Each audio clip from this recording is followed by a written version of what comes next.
सरफरोशी की तमन्ना अब हमारे दिल में है। देखना है जोर कितना बाजुए कातिल में है। नमस्कार दोस्तों, स्वागत है आपका हमारे YouTube channel book with politics में। और आज से हम एक नई प्लेलिस्ट जारी कर रहे हैं। हमारे यूट्यूब पे डेली बेसिस पे आपको वीडियो मिलेगी, जिसमें हर रोज हम एक किताब के बारे में, एक किताब के कुछ पन्ने आपसे साझा करेंगे। और मैं शुरुआत कर रहा हूँ भगत सिंह की जेल डायरी से। और भगत सिंह, जिन्हें हम शहीद मानते हैं, शहीद भगत सिंह के नाम से हम बुलाते हैं, हमारे हम भारतीयों की नज़र में उनका ओहदा बहुत बड़ा है। और हमारे नज़र में उनके लिए रिस्पेक्ट भी काफ़ी ज़्यादा है। तो हम बात करते हैं भगत सिंह की। तो भगत सिंह का जन्म 27 सितंबर 1907 को लायपुर जिले के बंगा गांव में हुआ था। और अब वो पाकिस्तान में है, लेकिन उनका जो पैतृक पुराना गांव था वो खटखड़ कलां पंजाब में था, जो अभी भारत में है। उनके जन्म के समय उनके पिता किशन सिंह, चाचा अजीत सिंह और सवर्ण सिंह जेल में थे। उनकी माता का नाम विद्यावती था। और बचपन से ही उनमें देशभक्ति की झलक दिखती थी। एक उनका बचपन का इंसिडेंट भी किताब में लिखा गया है कि जब एक बार उनके चाचा बंदूक साफ कर रहे थे, तो भगत सिंह ने पूछा, चाचा ये क्या है? तो उनके चाचा ने बताया कि बेटा ये बंदूक है और इससे हम अंग्रेजों को भगाएंगे। तो उसके कुछ दिन बाद जब उनके चाचा खेत में काम कर रहे थे, तो भगत सिंह वहाँ पे पहुंचे और देखा कि चाचा आम की जो गुठलियां हैं वो मिट्टी में लगा रहे हैं। भगत सिंह ने पूछा, चाचा ये क्या कर रहे हो? तो उन्होंने कहा, बेटा ये मैं आम बो रहा हूँ, यहाँ से पेड़ उगेंगे और उन पे बहुत सारे आम लगेंगे। तो बस उसके नेक्स्ट दिन जब भगत सिंह खेत में गए, तो और भगत सिंह के चाचा गए, तो देखा कि भगत सिंह जो है वो बंदूकें मिट्टी में दबा रहा है। तो उनके चाचा ने कहा, तू ये क्या कर रहा है? कहता, चाचा मैं बंदूकें बो रहा हूँ और यहाँ से बहुत सारी बंदूकें निकलेंगी और हम उनसे अंग्रेजों को भगाएंगे। तो इतना देशभक्ति का जज्बा उनके अंदर था, इतनी क्यूरियोसिटी उनके माइंड के अंदर थी।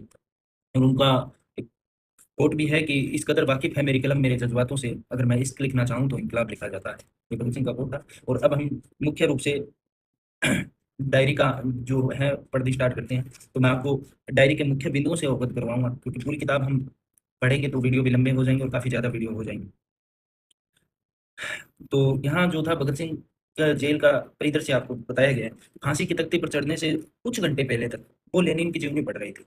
आप सोचिए कि कितना अनुपम इच्छा बल रहा होगा उस वीर का उन अकथनीय परिस्थितियों में फांसी से पहले एक पुस्तक पढ़ना। परंतु लेनिन के व्यक्तित्व का प्रभाव इतना प्रबल था कि सुदूर औपनिवेशिक भारत की मृत्युदंड प्राप्त कैदी उनके जीवन का वर्णन करने वाली पंक्तियों को यूं पढ़ते थे मानो जीवनदायी स्रोत का घूंट भर रहे हैं। लेनिन भी अपने आप में एक महान क्रांतिकारी रहे थे और भगत सिंह उनकी जीवनी पढ़ रहे थे। तो ना सिर्फ भगत सिंह को, बल्कि लेनिन पढ़ने वाले हर एक, उस समय हर एक क्रांतिकारी को ऐसा लगता था कि वो अपनी आत्मा से बात कर रहा है, अपने भीतर किसी से बात कर रहा है। सुबह का वक्त था। इस दिन भगत सिंह 23 वर्ष 5 महीने और 26 दिन के हुए थे। लाहौर के एक अखबार को देखते हुए भगत सिंह की नजर हाल ही में छपी लेनिन की जीवनी के बारे में लेख पर पड़ गई और वहां से उन्होंने तो जीवनी पढ़ने की इच्छा जताई।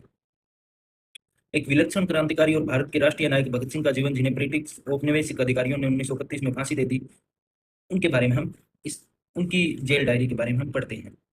तो सबसे पहले हम बात करते हैं कि भगत सिंह क्या पसंद करते थे। वह अंग्रेजी लिखते थे, कहीं कहीं उर्दू का भी इस्तेमाल किया करते थे। और पृष्ठ जो उनकी भगत सिंह की जेल डायरी, जो मुख्य जेल डायरी, जो आज ऐसा कहा जाता है कि उनके परिवार के किसी सदस्य के पास वो जेल डायरी है, उसके 68 नंबर पेज पर 12 जुलाई 1930 के हस्ताक्षर है भगत सिंह के। और वहाँ पे कुछ दस्तावेज है और कुछ टिप्पणियां उन्होंने की है। उन टिप्पणियों में मुख्य टिप्पणी एक उनकी थी, मार्क्सवाद में भगत सिंह की रुचि शायद बहुत अधिक महत्वपूर्ण थी। उनके दृष्टिकोण के इस पहलू को ही भारत और दूसरे देशों में पूंजीपति इतिहासकार छिपाने का यत्न करते हैं। अमेरिकी इतिहासकारों जेडी ओवरस्ट्रीट और एम विंड मिलर का दावा है कि ज्यादातर इस संबंध के आधार पर ही भारतीय कम्युनिस्ट पार्टी ने भगत सिंह को पार्टी हीरो दिखाने की कोशिश की है, क्योंकि वो कार्ल मार्क्स और लेनिन के विचारों से प्रभावित थे और उनके बारे में पढ़ना और लिखना उनको अच्छा लगता था। और वो चाहते थे कि उनके सारे क्रांतिकारी जो साथी हैं वो लेनिन और कार्ल मार्क्स को पढ़े। इसलिए आज भारत की कम्युनिस्ट पार्टियां जो हैं भगत सिंह को अपना हीरो भी मानती हैं।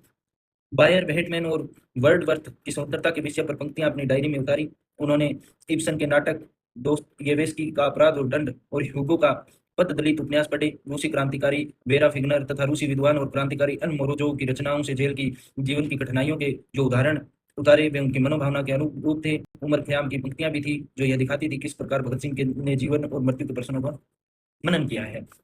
उन्होंने इतिहासकारों को पढ़ा, उन्होंने लेखकों को पढ़ा और उन्होंने जो जीवन का परिदृश्य को समझने में जो फिलोसफी लोग दिखाते थे उनको भी पढ़ा था।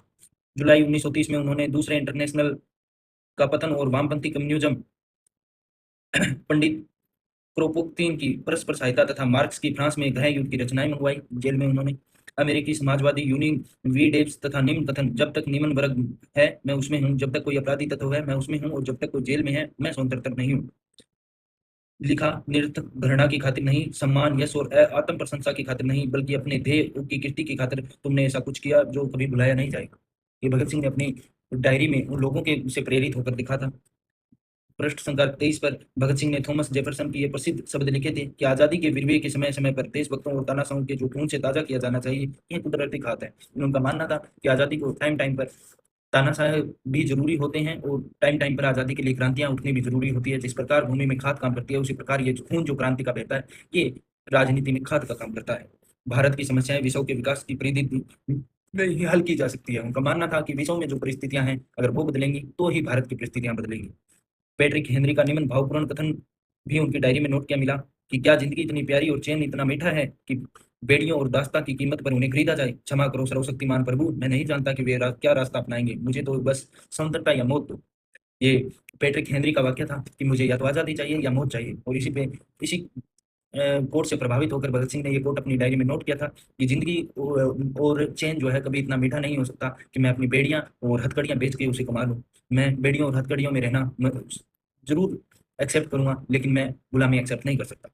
मार्क ट्वेन के शब्द भी उनके इस डायरी में मिलते हैं कि हम इस बात को भयानक मानते हैं कि लोगों की गर्दनें उड़ाई जाती है, लेकिन हमें यह देखना नहीं सिखाया गया है कि ज़िंदगी भर लंबी वह मौत कितनी भयानक है जो गरीबी और तानाशाही पर पूरी उम्र लादती है।